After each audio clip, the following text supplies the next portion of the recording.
राम मंदिर बनाते रहो और सीता यूं ही जलती रहेगी। ये लाइन सोशल मीडिया पे आग की तरह फैल रही है।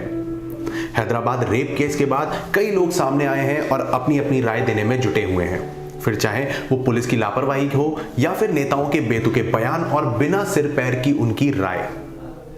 बड़े बड़े लोग अपनी अपनी पोस्ट पे बैठे हुए हैं और अपनी पोस्ट का भरपूर इस्तेमाल कर रहे हैं, लेकिन अपनी मतलब के लिए।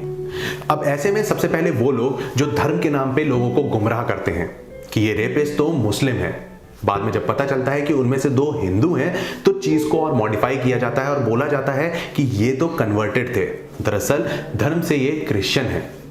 दूसरे वो लोग जो पुलिसकर्मी हैं और अपने अपने एरिया का हवाला देकर ऐसे मुद्दों से अपना पल्ला झाड़ लेते हैं। और तीसरे वो बेबाक पॉलिटिशियन जो ये बोलते नजर आते हैं कि अगर अपनी बहन की जगह पुलिस वालों को कॉल किया होता तो आज जिंदा होती। ऐसे लोगों के हाथ में है इस देश का उज्जवल भविष्य। नमस्कार दोस्तों, मैं हूं प्रकुल और स्वागत करता हूं आपका हमारे चैनल ऑन टाइम न्यूज में।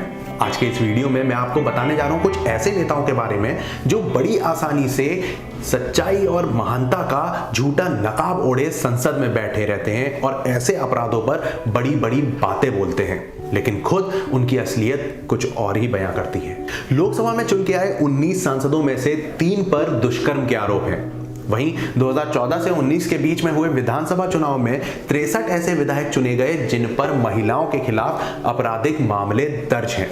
ये आंकड़े हम खुद नहीं बता रहे हैं, बल्कि भारत के मशहूर अखबारों में से एक दैनिक भास्कर में आई एक रिपोर्ट के मुताबिक ये बात सामने आई है।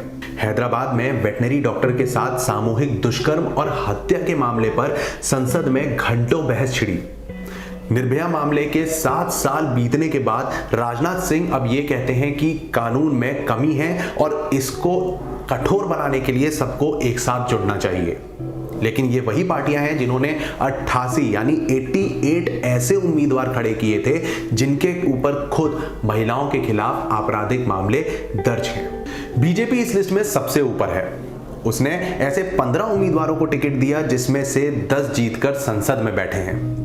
दूसरे पायदान पर है कांग्रेस, जिसने 9 ऐसे नेताओं को टिकट दिया और जिनमें से 5 जीत भी गए। महिलाओं के खिलाफ अपराध के आरोपी 88 उम्मीदवारों में से 19 अभी भी लोकसभा में बैठे हुए हैं।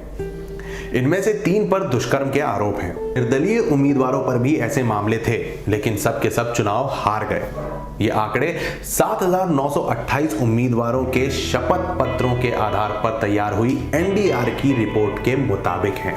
पिछले 5 सालों में 29 राज्यों और 2 केंद्र शासित प्रदेशों में चुनाव हुए हैं और टोटल 40,690 उम्मीदवार मैदान में उतरे थे, जिनमें से 443 लोग ऐसे थे जिन पर महिलाओं के अगेंस्ट आपराधिक मामले दर्ज थे।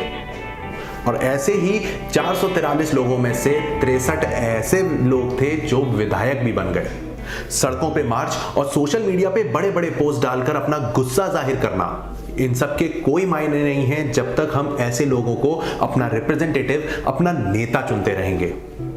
मैं फिर हाजिर हूंगा एक बड़ी खबर के साथ। तब तक के लिए देखते रहिए ऑन टाइम न्यूज और जुड़े रहें मेरे यानी प्रकुल के साथ।